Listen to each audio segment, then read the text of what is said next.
അസ്സലാമു അലൈക്കും വറഹ്മത്തുള്ളാ. അപ്പോൾ റമദാനിങ്ങെത്തി. നമ്മൾ നോമ്പെടുത്ത് സൽക്കർമ്മങ്ങളൊക്കെ അനുഷ്ഠിച്ച് മുന്നോട്ട് പോയിക്കൊണ്ടിരിക്കുകയാണ്. അപ്പോൾ റമദാനിലെ നോമ്പുമായി ബന്ധപ്പെട്ട് അതിൻ്റെ വിധിവിലക്കുകളുമായി ബന്ധപ്പെട്ട് ഒരുപാട് സംശയങ്ങൾ ഉണ്ടാകാറുണ്ട്.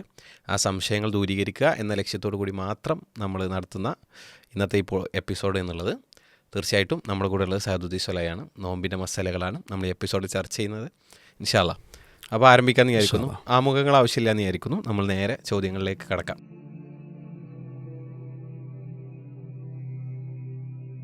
ഓക്കെ, ഒന്നാമത്തെ ചോദ്യം എന്നുള്ളത് നോമ്പ് മുറിയുന്ന കാര്യങ്ങൾ എന്തൊക്കെയാണ്? അൽഹംദുലില്ലാ വസ്സലാത്തു വസ്സലാമു അലാ റസൂലില്ലാ വഅല ആലിഹി വസ്ഹാബിഹി അജ്മഈൻ അമ്മാ ബഅദ്.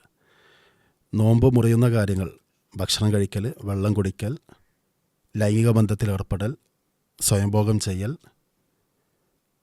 സ്വാഭാവികമായതല്ലാത്ത രൂപത്തിൽ കൃത്രിമമായി ഒരാൾ ഛർദ്ദി വരുത്തൽ പോലെയുള്ള കാര്യങ്ങൾ അതൊരാളിൽ നിന്ന് സംഭവിച്ചാൽ അയാളുടെ നോമ്പ് മുറിയും. സുബഹി മുതൽ മഗ്രിബ് വരെയുള്ള സമയത്ത് നോമ്പിൻ്റെ ഭാഗമായി അതൊരു തഅബ്ബുദാണ്, ഒരു ആരാധനാകർമ്മമാണ്. ആ ആരാധനാകർമ്മത്തിൽ വർജിക്കണം എന്ന് നബി സല്ലല്ലാഹു അലൈഹി വസല്ലമ പ്രധാനമായി അറിയിച്ചത് ഭക്ഷണം, വെള്ളം, ലൈംഗിക ബന്ധം എന്നതാണ്. ആ കാര്യങ്ങളിൽ കൂടുതൽ ശ്രദ്ധ ഊന്നിക്കൊണ്ട് മേൽപ്പറഞ്ഞ കാര്യങ്ങൾ സൂക്ഷ്മത പാലിച്ച് മാറ്റി നിർത്തിക്കൊണ്ട് വേണം നമ്മുടെ നോമ്പിനെ മുന്നോട്ട് കൊണ്ടുപോകേണ്ടത്. ഒരാൾ അറിയാതെ വെള്ളം കുടിച്ചാലോ? അറിയാതെ വെള്ളം കുടിക്കുന്നവരെ സംബന്ധിച്ച് റസൂലുള്ളാഹി പറഞ്ഞിട്ടുണ്ട്, ഒരാൾ അറിയാതെ വെള്ളം കുടിച്ചാൽ, അറിയാതെ ഭക്ഷണം കഴിച്ചാൽ തീർച്ചയായും അവനെ കഴിപ്പിച്ചത് അള്ളാഹുവാണ്. അതവൻ്റെ നോമ്പിനെ ദോഷകരമായി ബാധിക്കുകയില്ല. അതവന് ഓർമ്മ വന്ന നിമിഷം മുതൽ അവൻ അതിൽ നിന്ന് വിരമിക്കുകയാണ് വേണ്ടത്. എന്നാൽ അറിയാതെ സംഭവിച്ച ആ പ്രവൃത്തിയുടെ പേരിൽ അയാളുടെ നോമ്പ് പാഴാവുകയില്ല. ഇത് പ്രത്യേകമായി തന്നെ പ്രവാചകൻ സല്ലല്ലാഹു അലൈഹി വസല്ലം നമ്മളെ അറിയിച്ചതാണ്. അപ്പോൾ ആ നോമ്പ് അവന് അയാൾക്കത് കണ്ടിന്യൂ ചെയ്യാം. ഓക്കെ, ഇനി അത് നേരത്തെ പറഞ്ഞു തോന്നുന്നു, ഛർദ്ദിച്ചാൽ നോമ്പ് മുറിയുമോ? ഛർദി രണ്ട് തരത്തിലാണ്. ഒന്ന്, സ്വാഭാവികമായി ഒരാൾക്കുണ്ടാവുന്ന ഛർദി, അത് നോമ്പിനെ ബാധിക്കുന്നില്ല. എന്നാൽ ഒരാൾ ഛർദി വരുത്തണം എന്ന നിലയ്ക്ക് വായിൽ വിരലിട്ട് മറ്റോ ഒക്കെ ഛർദി വരുത്തുന്നുവെങ്കിൽ, അതെ, ആ ശൈലിയെക്കുറിച്ച് റസൂൽ സല്ലല്ലാഹു അലൈഹി വസല്ലം പറഞ്ഞത്, ആരെങ്കിലും കൃത്രിമമായി ഛർദി വരുത്തുന്ന രൂപത്തിൽ ചെയ്താൽ അത് അയാളുടെ നോമ്പിനെ ബാധിക്കും, അയാളുടെ നോമ്പ് നഷ്ടപ്പെടും. ആ നോമ്പ് പിന്നീട് വീട്ടുകയും ചെയ്യണം. ഓക്കെ, ഇനി ആർക്കെങ്കിലും നോമ്പിൽ ഇളവുണ്ടോ? നോമ്പിൽ ഇളവ് എന്ന് പറഞ്ഞാൽ ഫമൻ കാന മിൻകും മരീളൻ ഔ അലാ സഫരിൻ, വിശുദ്ധ ഖുർആനിലെ ഒരു പ്രയോഗം അതാണ്. റമളാനിന് സാക്ഷിയായ പ്രായപൂർത്തിയായ മുഴുവൻ ആളുകൾക്കും നോമ്പ് നിർബന്ധമാണ്. എന്നാൽ ആ നോമ്പ് നോൽക്കൽ പ്രയാസമുള്ള ഒരു കാറ്റഗറിയിൽപ്പെട്ട ഒരുപാട് ആളുകളെ സംബന്ധിച്ചുള്ള സൂക്ഷ്മമായ പരാമർശങ്ങൾ പ്രമാണങ്ങളിൽ കാണാം. ഒന്ന് യാത്രക്കാരൻ, മറ്റൊന്ന് രോഗി. എന്നാൽ തന്നെ യാത്രക്കാരുടെയും രോഗിയുടെയും വിധിയെ സംബന്ധിച്ചുള്ള ഹദീസുകൾ പരിശോധിച്ചാൽ അറിയാം, യാത്രക്കാരന് നോമ്പ് നോൽക്കാം, നോമ്പ് ഉപേക്ഷിക്കാം. ആ നോമ്പുമായി മുന്നോട്ട് പോകാൻ പ്രയാസങ്ങളില്ല എങ്കിൽ അയാൾക്ക് നോമ്പനുഷ്ഠിച്ച് തന്നെ അയാളുടെ യാത്രയുമായി മുന്നോട്ട് പോവാം. എന്നാൽ യാത്രക്കാരൻ നോമ്പ് ഉപേക്ഷിക്കുന്നതാണ് അള്ളാഹു നിശ്ചയിച്ചിട്ടുള്ള ഒരു ഉദർ, അള്ളാഹു നിശ്ചയിച്ചിട്ടുള്ള ഈ ഉമ്മത്തിന് നൽകിയിട്ടുള്ള ഒരു ഇളവ് എന്ന നിലയ്ക്ക് ഒരാൾ അത് സ്വീകരിക്കലാണ് കൂടുതൽ അഭികാമ്യം. പ്രവാചകൻ സല്ലല്ലാഹു അലൈഹി വസല്ലം പറഞ്ഞത്, ഉദ്ദേശിക്കുന്നവർക്ക് നോൽക്കാം, ഉദ്ദേശിക്കുന്നവർക്ക് ആ നോമ്പ് ഉപേക്ഷിക്കാം, പിന്നീട് ആ നോമ്പ് നോറ്റുവിട്ടണം, ആക്ഷേപമില്ല. രണ്ടാമത്തത് രോഗികളാണ്. രോഗികൾ എന്ന് പറഞ്ഞാൽ ഇന്ന് പല തരത്തിലുള്ള രോഗികളുണ്ട്.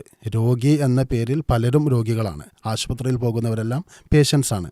പക്ഷെ ഒരാൾക്ക് നോമ്പ് അനുഷ്ഠിച്ചാൽ അത് അയാളുടെ ശാരീരികമായ ആരോഗ്യ സംബന്ധമായ പ്രയാസങ്ങൾ ഉണ്ടെങ്കിൽ അയാൾ ആ നോമ്പ് ഉപേക്ഷിക്കുകയാണ് വേണ്ടത്. അതേപോലെ നോമ്പിൻ്റെ സമയത്ത് അയാൾക്ക് മരുന്ന് കഴിക്കേണ്ട സാഹചര്യമുണ്ടെങ്കിൽ ആ സമയത്ത് മരുന്ന് കഴിച്ചിട്ടില്ലെങ്കിൽ അയാൾക്ക് ദോഷകരമായി ബാധിക്കുമെങ്കിൽ അയാൾ നോമ്പ് ഉപേക്ഷിക്കുകയും പിന്നീട് അയാൾക്ക് കഴിയുന്ന സാഹചര്യങ്ങളിൽ ആ നോമ്പ് നോൽക്കുകയുമാണ് ചെയ്യേണ്ടത്.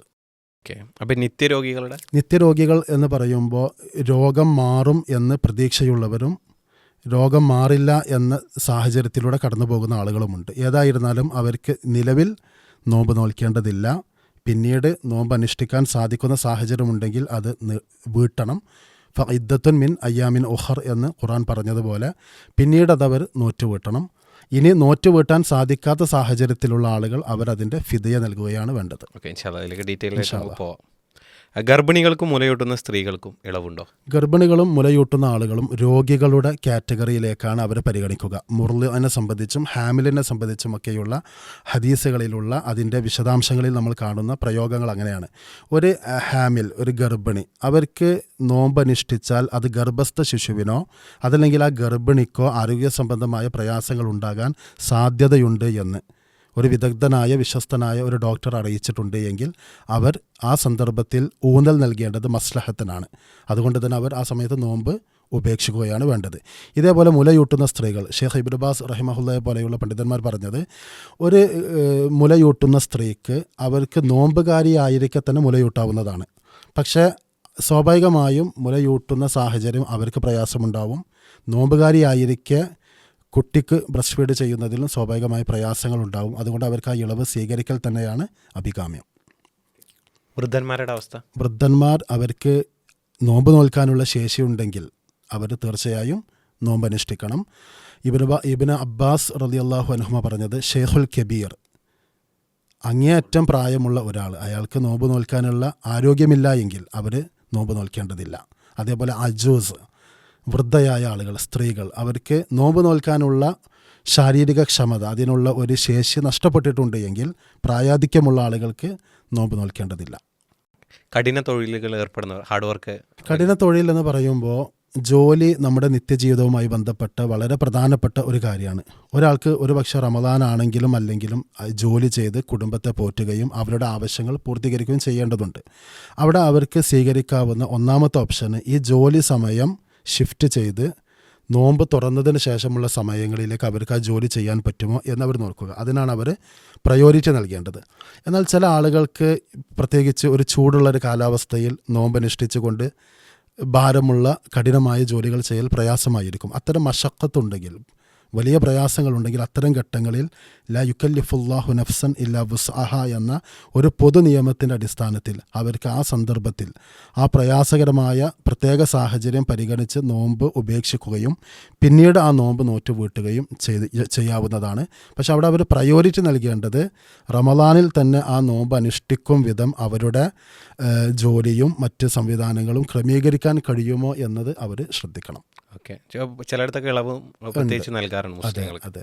സ്ത്രീകൾക്ക് നോമ്പിൽ ഇളവുള്ള സന്ദർഭങ്ങളുണ്ടോ? സ്ത്രീകളെ സംബന്ധിച്ചിടത്തോളം ഇളവ് എന്നതിനേക്കാൾ ഒരു പ്രൊഹിബിഷൻ തന്നെ ബാധകമാകുന്ന ഒരവസ്ഥ ഉണ്ട്. സ്ത്രീകൾക്ക് സ്വാഭാവികമായി ഉണ്ടാകുന്ന ഒന്നാണ് ഹൈള്. അതേപോലെ പ്രസവിച്ച സ്ത്രീകളെ സംബന്ധിച്ചിടത്തോളം അവർക്ക് പ്രസവരക്തമുള്ള ഘട്ടമുണ്ട്. ആ രണ്ട് സന്ദർഭത്തിൽ നോമ്പ് നോൽക്കേണ്ടതില്ല എന്നല്ല, അവർ നോമ്പ് നോൽക്കരുത്. ആരാധനകളിൽ നിന്ന് ആർത്തവമുള്ള സ്ത്രീകൾ, അതേപോലെ പ്രസവരക്തമുള്ള സ്ത്രീകൾ, ആ ഘട്ടത്തിൽ അവർ നോൽക്കേണ്ടതില്ല എന്നല്ല, മറിച്ച് നോൽക്കരുത്. ആ സന്ദർഭങ്ങൾ ആരാധനകളിൽ നിന്ന് വിട്ടുനിൽക്കേണ്ട ഒരു ഘട്ടമാണ്. അതുകൊണ്ട് തന്നെ അതൊരു ഇളവ് എന്നതിനേക്കാൾ നോമ്പ് ബാധകമല്ലാത്ത ഒരു സന്ദർഭമാണ് സ്ത്രീകളെ സംബന്ധിച്ചിടത്തോളം ആർത്തവമുള്ള പ്രസവരക്തമുള്ള ആ സന്ദർഭങ്ങൾ.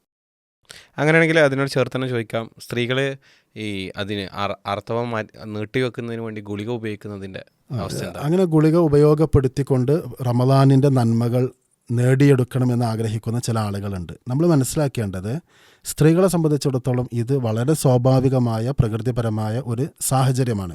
മഹദികളായ പ്രവാചക പത്നിമാർ, സ്വഹാബ വനിതകൾ, അവരുടെയൊക്കെ ജീവിതത്തിൽ പരിശുദ്ധ റമദാനുകൾ കടന്നുപോയിട്ടുണ്ട്. അതിൽ നോമ്പ് നോൽക്കാൻ കഴിയുന്ന ആരോഗ്യമുള്ള ശുദ്ധിയുള്ള ഘട്ടത്തിൽ നോമ്പ് നോൽക്കുകയും അത് തടസ്സമുള്ള ഈ പറഞ്ഞതുപോലെയുള്ള സാഹചര്യങ്ങളിലെ നോമ്പ് പിന്നീട് അവർ നോറ്റുവീട്ടുകയാണ് ചെയ്തത്. അതിൽ പ്രത്യേകമായ മനസ്താപമോ നിരാശയോ നഷ്ടബോധമോ അവർക്ക് ആവശ്യമില്ല എന്നത് പ്രവാചകൻ്റെ സംസാരങ്ങളിൽ, പ്രമാണങ്ങളിൽ തന്നെ വ്യക്തമാണ്. ഇപ്പോൾ ഉദാഹരണത്തിന്, സ്ഥിരമായ ഒരാൾ ഒരു അമല് ചെയ്യുന്നു. ആ അമല് ചെയ്യാൻ അയാൾക്ക് തടസ്സം രോഗമോ യാത്രയോ ആണെങ്കിൽ, സ്ഥിരമായി അയാൾ കർമ്മം ചെയ്യുന്നവനാണ്, ഇപ്പോൾ തടസ്സം അയാളുടെ രോഗമോ യാത്രയോ ആണ്, ആ ഘട്ടത്തിലും അയാൾക്ക് അതിൻ്റെ നന്മ, ആ പ്രതിഫലം ലഭിക്കും എന്നാണ്. അതുകൊണ്ട് തന്നെ ഈ ഒരു ശർഈയായ കാരണത്താലാണ് ഇവർ ഈ പരിശുദ്ധ റമദാനിലെ 5-7 ദിവസങ്ങൾ, എണ്ണപ്പെട്ട ചില ദിവസങ്ങൾ അവർക്ക് നഷ്ടപ്പെടുന്നതെങ്കിൽ പോലും അവരെ സംബന്ധിച്ചിടത്തോളം ഒരു നിരാശയോ നഷ്ടബോധമോ ആവശ്യമില്ല. ഇനി ഇൻ കേസ് ഒരു സ്ത്രീ പറയുകയാണ്, ഞാൻ ടാബ്ലറ്റ് യൂസ് ചെയ്യാം, എനിക്ക് ആ നിലയ്ക്ക് ചെയ്യാം, എങ്കിലും അതിന് മറ്റെന്തെങ്കിലും ബുദ്ധിമുട്ടുകൾ, സൈഡ് എഫക്റ്റുകൾ പിന്നീട് ഉണ്ടാകുമോ എന്ന് നമുക്കറിയില്ല. ഇപ്പോൾ നിലവിലൊരു ഡോക്ടർ പറയാണ് അതിന് ടാബ്ലറ്റ് യൂസ് ചെയ്യുന്നത് കൊണ്ട് കുഴപ്പമില്ല എന്നൊക്കെ പറയുമെങ്കിൽ പോലും പിന്നീട് ഒരു 5 വർഷം കഴിഞ്ഞോ 10 വർഷം കഴിഞ്ഞോ ശരീരത്തിൽ ഇതുമായി ബന്ധപ്പെട്ട സൈഡ് എഫക്റ്റുകൾ ഉണ്ടാകുമോ എന്ന് നമുക്കറിയില്ല. അപ്പോൾ ഒരു റിസ്ക് ഫാക്ടർ ഇതിൽ ഉണ്ടാവാൻ സാധ്യതയുണ്ട്. അത് കൃത്യമായി വിദഗ്ധരുമായി സംസാരിച്ച് ഒരാൾക്ക് ആ വിഷയത്തിലൊരു തീരുമാനമെടുക്കാവുന്നതാണ്. ഓക്കെ, ജസാക്കല്ലാഹ്. അടുത്തത് നോമ്പ്, ഇപ്പോൾ ഈ രൂപത്തിലേക്കുള്ള നോമ്പ് നഷ്ടപ്പെട്ടാലുള്ള പ്രായശ്ചിത്തം എങ്ങനെയാണ്? നോമ്പ് നഷ്ടപ്പെടുന്നവർ 2 വിഭാഗമാണ്.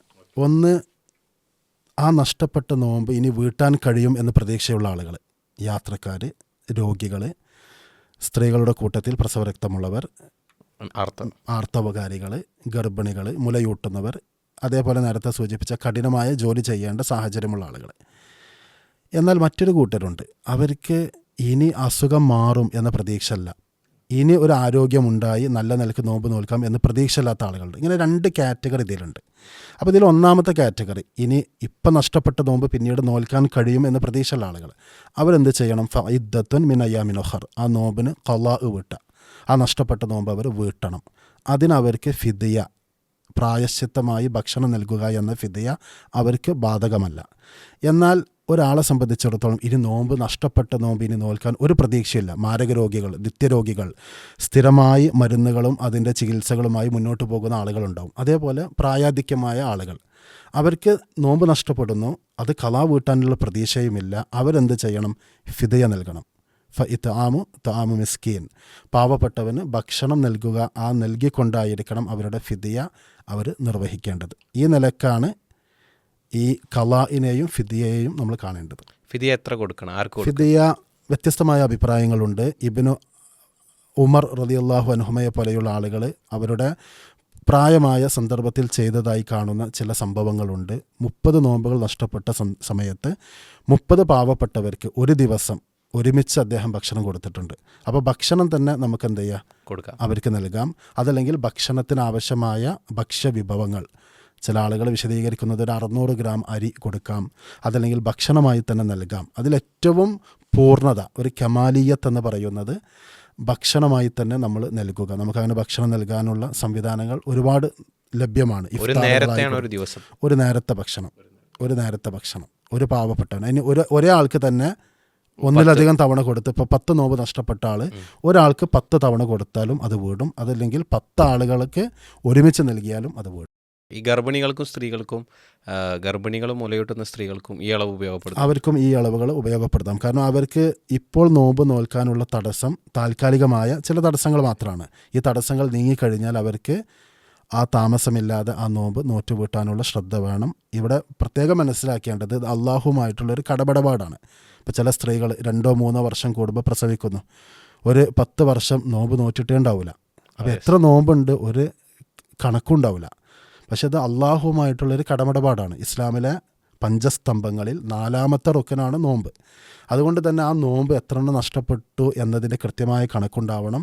അത് കഴിയുന്ന രൂപത്തിൽ ആരോഗ്യമുള്ള സന്ദർഭത്തിൽ ആൾട്ടർനേറ്റീവായ ദിവസങ്ങളിൽ അത് നോറ്റ് വീട്ടിക്കൊണ്ട് ആ കടം വീട്ടാനുള്ള ശ്രദ്ധയും ഉണ്ടാവണം. അതിന് സാധ്യമല്ലാതെ വന്നാൽ, അതിന് സാധ്യമല്ലാത്ത അവസ്ഥ എന്ന് പറഞ്ഞാൽ പിന്നെ അവരൊരു രോഗാവസ്ഥയിലേക്ക് എത്തിച്ചേരുകയോ മറ്റോ ഉണ്ടാവുന്നു എങ്കിൽ അവിടെ 2 ഘട്ടമുണ്ട്. ഒന്ന്, അവർക്ക് നോൽക്കാവുന്ന ഒരു ഘട്ടം ഉണ്ടായിരുന്നു. ഇപ്പോൾ ഒരു സ്ത്രീക്ക് 4 മക്കളുള്ളൊരു സ്ത്രീ, നിലവിൽ അവർക്ക് നോറ്റ് വീട്ടാവുന്ന സാഹചര്യം ഉണ്ടെങ്കിൽ അവർ നോറ്റ് വീട്ടില്ല, പിന്നീട് എപ്പോഴെങ്കിലും ചെയ്യാമെന്ന് വിചാരിച്ചു. പിന്നീട് 2 മാസം കഴിഞ്ഞ് അവരൊരു നിത്യരോഗിയാവാണ്. അത്തരം ആളുകൾ നഷ്ടപ്പെട്ട നോമ്പ് നോറ്റ് വീട്ടുന്നതിലെ കാലതാമസത്തിന് അള്ളാഹുവിനോട് ഇസ്തിഗ്ഫാർ ചെയ്യണം. അതോടൊപ്പം പിന്നീട് ഈ രോഗാവസ്ഥയിൽ നിന്ന് മോചനമില്ല എന്നതാണ് സാഹചര്യമെങ്കിൽ, ഒരു ശിഫ ലഭിക്കുമെന്ന പ്രതീക്ഷയില്ലെങ്കിൽ അവരതിൻ്റെ ഫിദിയ നൽകുകയും ചെയ്യുക. ഈ വർഷം നഷ്ടപ്പെട്ട നോമ്പ് അടുത്ത റമളാൻ എത്തുന്നതിന് മുമ്പ് തന്നെ പൂർത്തിയാക്കണം. ഒരു വർഷത്തിനുള്ളിൽ തന്നെ നോറ്റ് വീട്ടാൻ ശ്രദ്ധിക്കണം. ഇപ്പോൾ ഫഇദ്ദത്തുൻ മിൻ അയ്യാമിൻ ഉഖർ എന്ന ഖുർആനിൻ്റെ പ്രയോഗം അത് ഫ്ലെക്സിബിളാണ്. അത് അടുത്ത മാസം തന്നെ നോറ്റ് വീട്ടണം, 2 മാസം കൊണ്ട് നോറ്റ് വീട്ടണം എന്നൊന്നും ആയത്തിൽ സൂചനയില്ല. പക്ഷെ അടുത്തൊരു റമളാൻ വരുമ്പോഴേക്ക് ഒരു ഫർള് കഴിഞ്ഞ് അടുത്തൊരു ഫർളിലേക്ക് എത്തും മുമ്പ് തനത് പൂർത്തിയാക്കാനുള്ള പരിശ്രമം വേണം. കാരണം നമ്മുടെ ഒരു ആയുസ്സിനെ കുറിച്ച് നമുക്ക് യാതൊരു നിശ്ചയവുമില്ല. ഇതെന്ന് നോറ്റ് വീട്ടാൻ കഴിയും എന്ന് നമുക്ക് യാതൊരു പ്രതീക്ഷയുമില്ല. അതുകൊണ്ട് ആ നഷ്ടപ്പെട്ട നോമ്പ് കഴിയുന്നതും വേഗത്തിൽ അത് നോറ്റ് വീട്ടണം.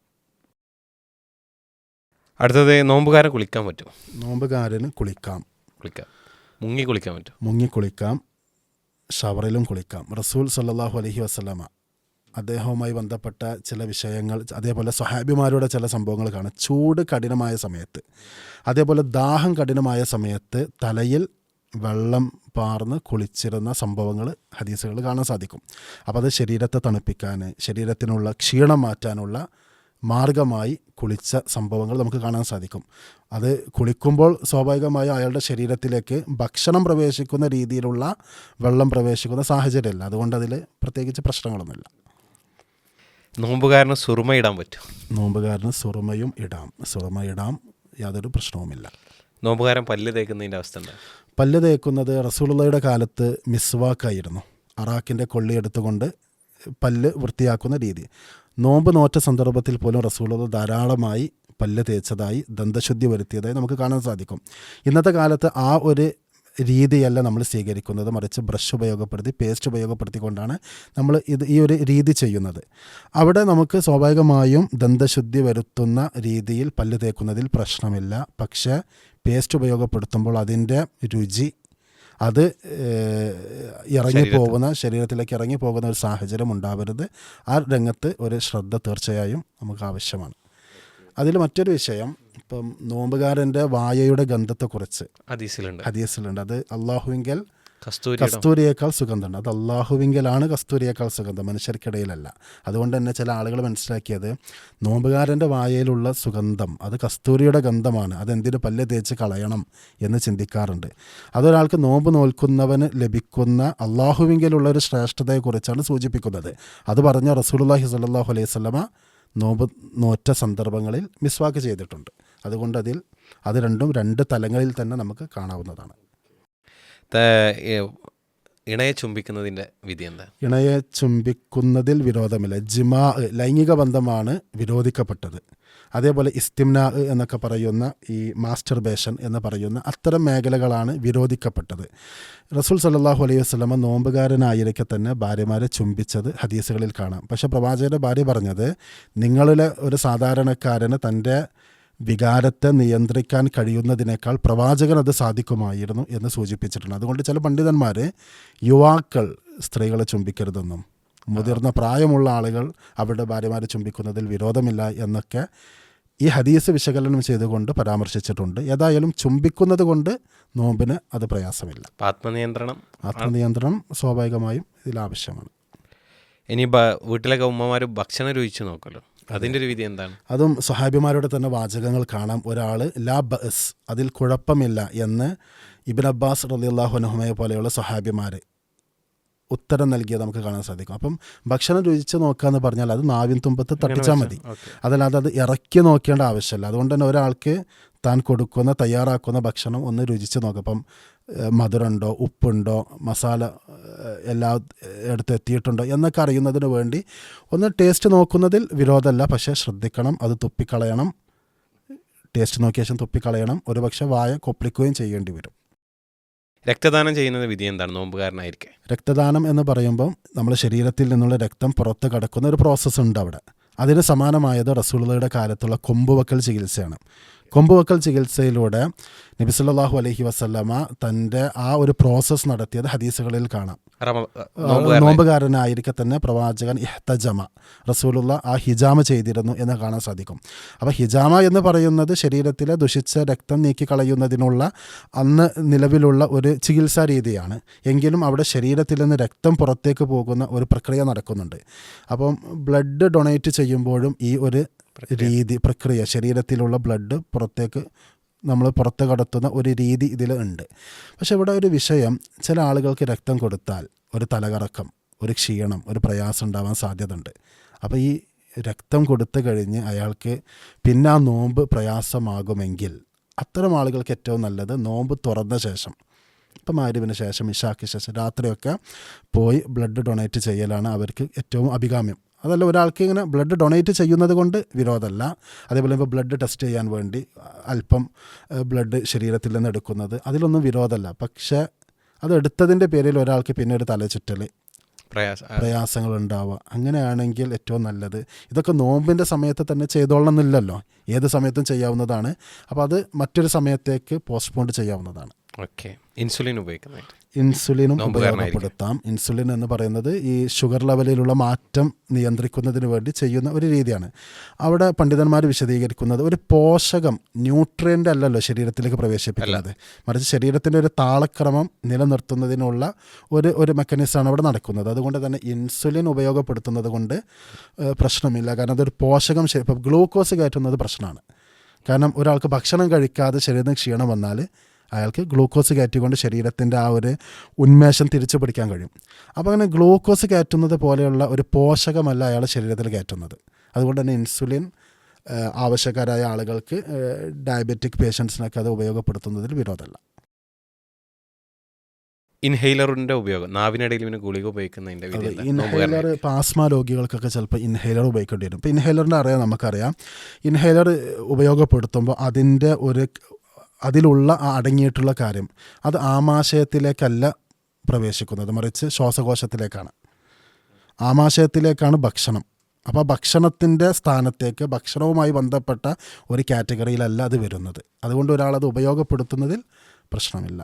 നാവിനടിയിലുള്ള ഗുളിക അത് താൽക്കാലികമായി അത് നാവിൻ്റെ അടിയിൽ വെച്ചാൽ തന്നെ ഒരാൾക്ക്, ചില പ്രഷറുള്ള രോഗികൾക്കാണോ, ചില രോഗികൾക്ക് അങ്ങനെ വെക്കുന്ന ഒരു രീതി പറയാറുണ്ട്. അതിൽ വിരോധമല്ല. പക്ഷേ അതിൻ്റെ രുചിയോ അതുമായി ബന്ധപ്പെട്ടതോ ഇറക്കുന്ന അവസ്ഥ ഉണ്ടാവാൻ പാടില്ല. അത് അവർക്ക് താൽക്കാലികമായി കുറച്ച് നേരം അത് നാവിൻ്റെ താഴെ വെച്ചാൽ ശരീരത്തിൻ്റെ പ്രയാസങ്ങളെ അവർക്ക് അതിജീവിക്കാൻ സാധിക്കുമെങ്കിൽ അതിൽ കുഴപ്പമില്ല. പിന്നെ രോഗികളാകുമ്പോൾ ഇളവുണ്ടല്ലോ, രോഗികൾക്ക് ഇളവുണ്ട്. ഇനി അപ്പോൾ അവസാനത്ത് സക്കാത്തും റമദാനും തമ്മിലുള്ള ബന്ധം എന്താ? സക്കാത്തും റമദാനും നേർക്ക് നേരെ ഒരു ബന്ധമില്ല. പക്ഷേ ഇസ്ലാമിലെ പ്രഗത്ഭനായ ഖലീഫ ഉസ്മാൻ റളിയല്ലാഹു അൻഹു അദ്ദേഹത്തിൻ്റെ കാലഘട്ടത്തിൽ ആളുകൾക്ക് റമദാനിൻ്റെ സമയത്ത് പ്രത്യേകം ഒരു ഓർമ്മപ്പെടുത്തൽ നടത്തിയിരുന്നു. സക്കാത്ത് കൊടുക്കാത്ത ആളുകൾ സക്കാത്ത് കൊടുക്കണം എന്ന് പറഞ്ഞത് നമുക്ക് ചരിത്രങ്ങളിൽ കാണാൻ സാധിക്കും. അപ്പോൾ അത് ഒരു സമയം അദ്ദേഹം തിരഞ്ഞെടുത്തു എന്നേ അതിനർത്ഥമുള്ളൂ. നേർക്ക് നേരെ സക്കാത്ത് എന്ന് പറഞ്ഞാൽ സക്കാത്ത് ബാധകമായ ഒരു വസ്തു അത് നമ്മുടെ കൈവശമുണ്ടായി ഒരു വർഷം തികഞ്ഞാൽ അതിന് സക്കാത്ത് ബാധകമാണ്. അത് റമദാനിലാണ് ആ സമയമാകുന്നതെങ്കിൽ റമദാനിൽ നൽകുക. അതല്ല, റമദാനിന് മുമ്പേ ഇപ്പോൾ റബീഉൽ അവ്വലിലാണ് ഒരാൾക്ക് കൈവശമുള്ള പണം അതിൻ്റെ ഹാൽ അലൈഹിൽ ഹൗൽ എന്ന് പറയുന്ന ആ സമയം തികയുന്നത് എങ്കിൽ, നിസാബെത്തിയ ആ ഒരു സമ്പാദ്യമുള്ളത് എങ്കിൽ അയാൾ ആ സമയത്ത് സക്കാത്ത് കൊടുക്കണം. സക്കാത്ത് കൊടുക്കേണ്ട സമയം എത്തിക്കഴിഞ്ഞാൽ പിന്നെ സക്കാത്ത് കൊടുക്കൽ നിർബന്ധമാണ്. അത് പിന്നെ പിന്തിപ്പിക്കാൻ പറ്റില്ല. ഇപ്പോൾ 2 മാസം മുമ്പ് സക്കാത്ത് കൊടുക്കേണ്ട ഒരാൾ പറയാണ്, ഏതായാലും 2 മാസം കഴിഞ്ഞാൽ റമദാനാവല്ലോ, റമദാനിൽ കൊടുക്കുക.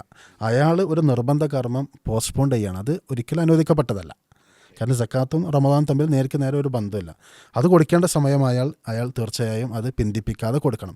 എന്നാൽ ഒരാൾക്ക് റമദാൻ കഴിഞ്ഞിട്ട് ഇപ്പോൾ ഹജ്ജിൻ്റെ സമയത്താണ് ഒരാളുടെ സക്കാത്ത് കൊടുക്കേണ്ടത്, അയാൾ 2 മാസം മുമ്പ് കൊടുക്കുകയാണ്. പണ്ഡിതന്മാർ വിശദീകരിക്കുന്നത് അങ്ങനെ അയാൾ കൊടുക്കുന്നതിൽ താജീൽ ചെയ്യുന്നതിൽ വിരോധമില്ല. പക്ഷെ അത് റമദാൻ അയാൾ സ്പെസിഫിക് ആയിട്ട് അത് ഉപയോഗപ്പെടുത്തുന്നതുമായി പ്രത്യേകമായ ബന്ധങ്ങളൊന്നുമില്ല. ഒരാൾ സൗകര്യം എന്ന നിലയ്ക്ക് അയാൾക്ക് അത് ചെയ്യാവുന്നതാണ്. ജസാക്കുമുള്ള. അപ്പോൾ നമ്മൾ അവസാനിപ്പിക്കുകയാണ്. എന്തായിരുന്നാലും എക്സാം സമയത്താണ് നമ്മൾ വിദ്യാർത്ഥികളാണ് നമ്മളെ ക്യാമ്പ്രൂട്ട് പോഡ്കാസ്റ്റിൻ്റെ ഏറ്റവും കൂടുതൽ കാണുന്നവർ. അപ്പോൾ നല്ല ചൂടുകാലമാണ്, പരീക്ഷ ഉണ്ട്. പരീക്ഷയൊക്കെ പലപ്പോഴും ഉച്ച സമയത്ത് തന്നെയാണെന്നാണ് മനസ്സിലാക്കുന്നത്. അപ്പോൾ അവർക്ക് എന്തെങ്കിലും ഇളവുണ്ടോ? കുട്ടികളെന്ന് പറയുമ്പോൾ പ്രായപൂർത്തിയാവാത്ത ആളുകളാണ്. പ്രായപൂർത്തി ആയത് മുതലാണ് ഒരാളുടെ ആരാധനകൾ അക്കൗണ്ടബിൾ ആവുന്നത്, ചെയ്തോ ചെയ്തില്ലേ എന്ന ഒരു വിഷയം വരുന്നത്. എങ്കിൽ പോലും 7 വയസ്സ് മുതൽ നമസ്കാരം ശീലിപ്പിക്കണം. 10 വയസ്സ് മുതൽ നമസ്കരിച്ചിട്ടില്ലെങ്കിൽ അതിൻ്റെ പ്രാധാന്യം ബോധ്യപ്പെടുത്തും വിധം അവരെ പ്രഹരിക്കണം, അടിക്കണം എന്നൊക്കെ റസൂൽ സല്ലല്ലാഹു അലൈഹി വസല്ലം പറഞ്ഞു കാണാം. അപ്പോൾ ആ ചെറിയ പ്രായം മുതൽ തന്നെ അവരത് പരിശീലിക്കണം, അവരുടെ ജീവിതത്തിൻ്റെ ഭാഗമാക്കണം. അതേപോലെ തന്നെയാണ് നോമ്പിനെ കുറിച്ചും പറഞ്ഞത്. വനുസവ്യം സിബിയാനന, ഞങ്ങൾ ചെറിയ കുട്ടികളെ ഞങ്ങൾ നോമ്പ് നോൽപ്പിച്ചിരുന്നു. ഏതാണ് ആ ചെറിയ കുട്ടികൾ? ആ കുട്ടികൾ കരഞ്ഞാൽ ഞങ്ങൾ അവർക്ക് കളിക്കോപ്പുകൾ അല്ലെങ്കിൽ ടോയ്സ്, പാവകൾ കൊടുത്തിരുന്നു എന്ന് ഹദീസുകൾ കാണാം. അപ്പോൾ ഒരു ടോയ് കൊടുക്കേണ്ട പ്രായത്തിലുള്ള, കളിപ്പാട്ടം കൊടുക്കേണ്ട പ്രായത്തിലുള്ള കുട്ടികളെ പോലും സ്വഹാബ വനിതകൾ നോമ്പ് എടുപ്പിച്ചതായിട്ട് നമുക്ക് കാണാൻ സാധിക്കും. അപ്പം ചെറിയ പ്രായം മുതൽ നമ്മൾ കുട്ടികൾക്ക് നോമ്പ് നോൽക്കാനുള്ള ഒരു പ്രചോദനം, പരിശീലനം സ്വാഭാവികമായിട്ടും വേണം. ചെറിയ കുട്ടികൾ നോമ്പ് നോൽക്കാൻ പ്രത്യേകം താല്പര്യം കാണിക്കും. നിലവിലെ ഒരു കാലാവസ്ഥ നമ്മൾ കൃത്യമായി ശ്രദ്ധിക്കണം. ചൂടാണ്, പരീക്ഷാ സമയമാണ്, അതിൻ്റെ ചില പ്രയാസങ്ങളുണ്ടാവും. അപ്പോൾ കുട്ടികൾക്കത് പ്രയാസകരമായ അവസ്ഥയിലേക്ക് അത് പോകരുത്. മുതിർന്ന കുട്ടികളെ സംബന്ധിച്ചിടത്തോളം നോമ്പ് നോൽക്കാൻ അവർക്ക് വലിയ പ്രയാസം ഉണ്ടാകണമെന്നില്ല. അവിടെ പരീക്ഷ എന്ന നിലയ്ക്കുള്ള ഒരു ഇളവ് ഇല്ല. മറിച്ച് ഒരാൾ അതിന് അശക്തനാണെങ്കിൽ, ഒരു നോമ്പ് നോൽക്കാനുള്ള ഒരു കപ്പാസിറ്റി ഇല്ലാത്ത ഒരു ശാരീരികാവസ്ഥയിലുള്ള ഒരാളാണെങ്കിൽ അവർക്ക് എന്ത് ചെയ്യുക, ഇപ്പോൾ ചൂട് കഠിനമായ സന്ദർഭത്തിൽ ചെറിയ കുട്ടികളൊക്കെ നോമ്പ് നോൽക്കുന്ന അവസ്ഥ, വാശി കാണിച്ച് നോമ്പ് നോൽക്കുന്ന അവസ്ഥകളൊക്കെ ഉണ്ടാവാം. പക്ഷെ അത് അവർക്ക് പ്രയാസമാണ് എന്ന് തോന്നുന്നുവെങ്കിൽ രക്ഷിതാക്കൾ അവരെ നിരുത്സാഹപ്പെടുത്തേണ്ട സന്ദർഭങ്ങളിൽ നിരുത്സാഹപ്പെടുത്തുക തന്നെ വേണം. ഓക്കെ, അത് പൂർത്തിയാവാണ്. അപ്പോൾ ഇനി ഒരുപാട് ചോദ്യങ്ങൾ ഉണ്ടാവുമെന്ന് അറിയാം. നിങ്ങൾക്ക് ദീൻ ഡെസ്ക് എന്ന് പറയുന്ന നമ്മളെ പേജുണ്ട്, അതിൽ നിങ്ങൾക്ക് വന്ന് ചോദ്യങ്ങൾ ചോദിക്കാവുന്നതാണ്. ഇൻഷാല്ലാ അതിൽ തന്നെ നമ്മൾ അതിൻ്റെ ആൻസേഴ്സ്, അതിൻ്റെ മറുപടികൾ പോസ്റ്റ് ചെയ്യുന്നതാണ്. അപ്പോൾ വളരെ ഫ്രൂട്ട്ഫുള്ളായിട്ടുള്ള ഒരു എപ്പിസോഡായിരിക്കും ഇതെന്നാണ് ഞാൻ മനസ്സിലാക്കുന്നത്. അപ്പോൾ ജസാക്കുമുള്ള, ഇനി അടുത്തൊരു എപ്പിസോഡിൽ കാണാം. അസ്സലാമു അലൈക്കും. അസ്സലാമു അലൈക്കും വറഹ്മത്തുള്ളാഹി.